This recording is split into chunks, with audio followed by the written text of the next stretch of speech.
చిన్నప్పటి నుంచి సండేస్ అంటే చాలా ఫేవరెట్స్ అండి నాకు.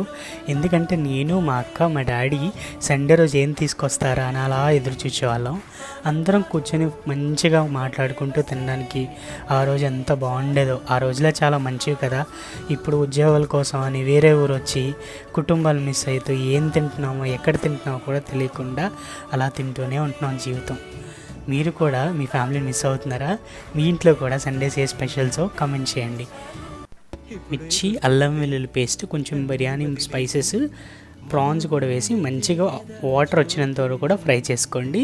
అందులోనే కొత్తిమీర, పుదీనా, కారం, పసుపు, కొంచెం ధనియాల పౌడర్, జీలకర్ర పౌడరు, కొంచెం బిర్యానీ మసాలా కూడా వేసి సాల్ట్ మీరు వాటర్ తగ్గట్టుగా అడ్జస్ట్ చేసుకొని మంచిగా మిక్స్ చేసుకొని అందులోనే మీరు నానబెట్టిన రైస్ కూడా వేసుకొని, నార్మల్ రైసే వాడాను, ఆ రైస్ ఒక 2 గ్లాసులు వేసుకొని మంచిగా మిక్స్ చేసి పైన మూత పెట్టి 15 నుంచి 20 నిమిషాలు ఫుల్గా మనకి కుక్ అయినంత వరకు కూడా పైన లిడ్ పెట్టి రెడీ చేసుకొని ఎంతండి సర్వ్ చేసుకోండి.